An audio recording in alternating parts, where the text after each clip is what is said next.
Living alone while sharing a home. 5 tips for women over 50. Ever feel like you're constantly on call, even in your own home? Kids needing help, partners with their own demands, and maybe grandchildren, elderly relatives, or friends to care for too. Don't get me wrong, you love them. But after 50, that tension, that feeling of never truly being off duty, it can wear you down. It's like you're juggling a million roles: wife, mother, caregiver, employee, you name it. But when do you get to be just you? And when do you get the peace you crave? Forget about it. So, is this it? Is this what the rest of our lives look like? What if instead you could carve out a little piece of that just for you? A space, a time that's truly your own, even in a full house. Hey, I'm Graceful Mindz, and I help women over 50 find themselves again amidst all the beautiful chaos. Creating that personal space, that sense of peace, it's life-saving, even if you can't imagine living alone. Now, before you start picturing yourself packing your bags or kicking everyone out, let me stop you right there. My best friend has got a full house, husband, grown kids, and even a dog that sheds like crazy. But she's also mastered the art of finding that living alone feeling, even with everyone around. She shared her secrets with me, and they've worked wonders for her. She is calmer than ever. Let's get into it. Tip number 1, create a personal sanctuary. Your space, your rules. Ever fantasize about locking yourself in the bathroom just to get 5 minutes of peace? There's a better way. You see, even in a house full of loved ones, we all need a space to call our own, especially after 50. It is important to have that dedicated space. It's not about shutting everyone out. It's about having a place to recharge, to reconnect with yourself, to just be. Think of it as your own little escape hatch, a place where you can relax, unwind, and do whatever fills your cup without any interruptions or expectations. A place where you can truly be yourself. My friend turned her spare bedroom into this amazing reading room. A comfy armchair, soft lighting, and bookshelves filled with her favorites. But it doesn't have to be a whole room. I carved out a corner in our living room.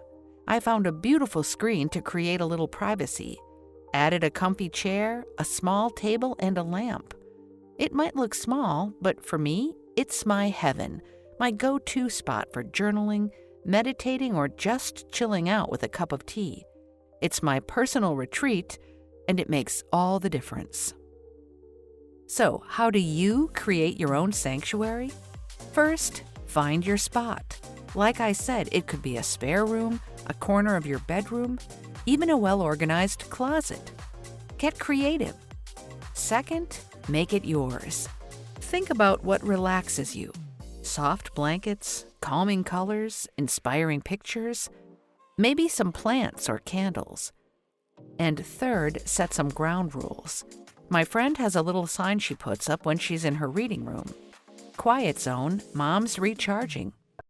It's a gentle way to let everyone know you need a little uninterrupted me time. It can be as little as 15 minutes. You'll be surprised how much difference that makes. Creating a dedicated space is essential, but equally important is learning how to safeguard that space and your time with boundaries. Tip number 2. Master the art of boundaries. Protect your peace. Do you find yourself saying yes to things you really don't want to do, just to keep the peace at home? Like agreeing to host every family gathering, even when you're exhausted? Or taking on extra tasks at home, even when your own plate is full? Or maybe it's something as simple as not getting a moment to yourself because someone always needs something. We've all been there. Living with others after 50 can be wonderful. The companionship, the shared meals, the built-in support system. But let's be real, it also takes some serious boundary setting skills to maintain your sanity and your peace of mind. Look, we all want to be helpful and supportive, especially to our loved ones. But here's the thing. You can't pour from an empty cup. Setting boundaries isn't about being selfish. It's about recognizing your own limits and honoring your needs. It's about saying yes when you mean it and no when you don't, without feeling guilty. When you start setting boundaries, you'll be amazed at how much more energy and time you have for the things that truly matter to you. It's about prioritizing your well-being so that you can be your best self, both for yourself and for others. I remember my friend telling me how she used to be a total yes woman. She'd agree to everything, no matter how busy she was. Family events, volunteer work, helping friends, you name it. She was constantly exhausted and, if I'm honest, a little resentful. It wasn't until she started setting boundaries, really prioritizing her own time and saying no more often, that things shifted. She became much more intentional about how she spent her time and energy. She had more energy, more focus, and she told me her relationships were actually better because she was more present and fulfilled. She learned to value her time and energy. So, how do you start setting boundaries? First, get clear on your priorities. What actually matters to you? Second, practice saying no to things that drain you or don't align with your goals. It might feel awkward or hard at first, but it gets easier. And third, communicate your needs clearly and respectfully. For example, you could say, "I'd love to help, but I need some time to myself right now." Or, "I can't commit to that this week, but maybe next week." Also, remember to set boundaries for yourself, too. That way, you will be able to honor your limits and maintain healthy relationships. Next up, the one thing that makes it all easier is to relax and find your own space, even when living in a shared home. Tip number 3, parallel play, enjoying shared spaces. Remember when your kids used to play quietly side by side? Turns out that parallel play concept is a game changer for shared living after 50, too. Sometimes you just need some space to breathe, to recharge, to do your own thing without interruption. You can be in the same room with your family or housemates, but still be fully engaged in your own activity. It's about being alone but together. You get the comfort of having people around, but you're not constantly interacting or feeling pressured to socialize. It's a way to recharge your batteries without having to completely isolate yourself. This allows you to enjoy the best of both worlds, companionship and personal space. My friend is a master at this. She told me how she loves it when her husband is reading on the couch while she's working on her cross-stitch. They're in the same room, enjoying each other's company, but they're also both in their own little worlds. She says it's surprisingly peaceful. Or there are days when her daughter is working on her laptop and she's reading a book. They are not talking, but there is a sense of togetherness. She calls those moments pure bliss. Now, making this work does require a little communication and a few healthy boundaries. It might mean letting your family know, "Hey, I'm going to be working on my hobby for the next hour, but I'm happy to chat after that." Or it could be as simple as putting on headphones to signal you need a little focused time. The key is to find activities you enjoy independently. Reading, listening to a podcast, working on a puzzle, writing in your journal. Whatever it is, be fully present in what you're doing, even if others are around. It's about finding that balance between connection and personal space. Now let's carve out some moments for peaceful and rejuvenating alone time with the next tip. Tip number 4, practice mindful solitude. We all need those moments just to breathe, right? Especially after 50, when life can feel like one big to-do list. That's where practicing mindful solitude can help. Now, this isn't about escaping to a mountaintop. It's about finding peace within, even when you're surrounded by chaos. What do I mean by mindful solitude? Taking intentional moments throughout your day to disconnect from external demands and tune into your inner world. Think of it as a mental reset button. After 50, when life can feel overwhelming, these moments become even more vital for managing stress and staying grounded, taking a break from the external noise, and connecting with your inner self. My friend calls it finding pockets of peace, and she's an expert at it.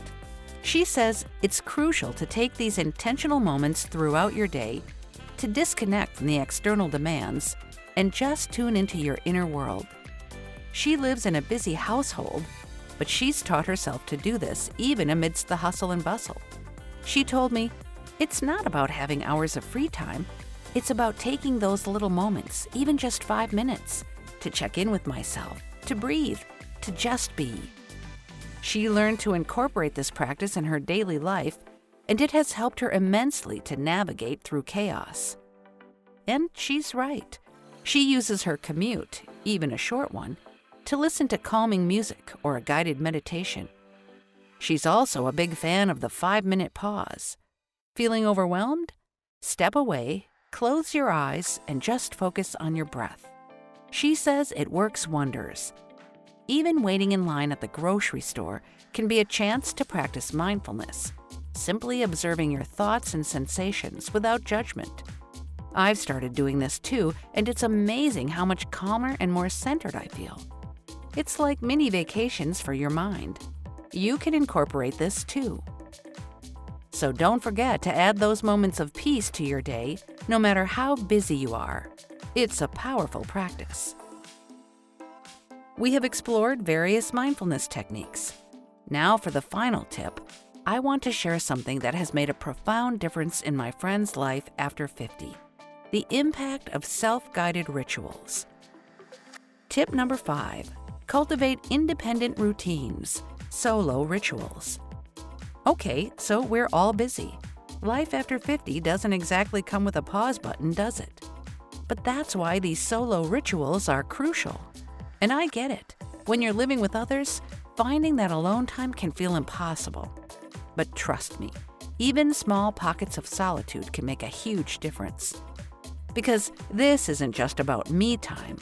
It's about actively cultivating your independence. It's about intentionally creating moments each day or each week to connect with yourself, recharge, and do things that bring you joy without having to coordinate with anyone else. It's a way of reminding ourselves that our needs and desires are important.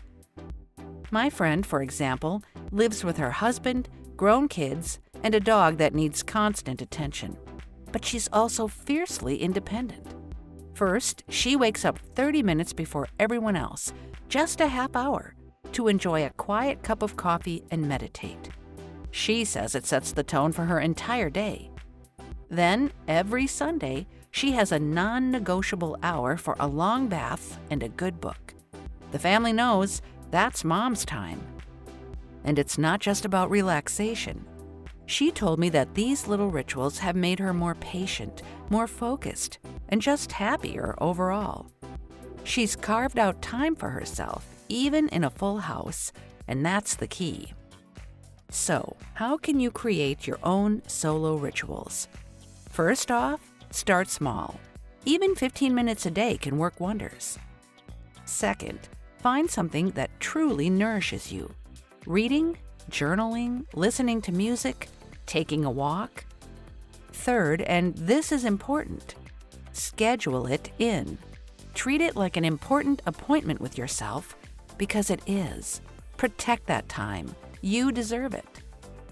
And with that, we've explored 5 powerful ways to create that living alone feeling, even when you're sharing a home.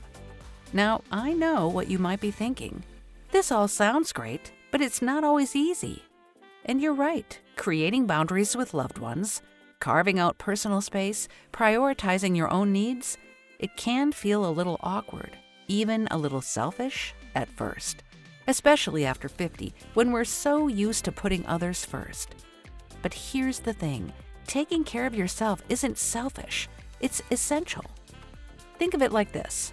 When you're at your best, when you're feeling grounded, peaceful, and fulfilled, you're better able to show up for the people you care about in the best way. By creating a life that honors your needs, even in a shared home, you're not just helping yourself, you're actually strengthening your relationships too. Find that balance between independence and connection. And if you're curious about the full experience of living solo after 50, I've got a video that dives even deeper. Click right here to discover 5 surprising benefits of living solo after 50 and see if it's right for you.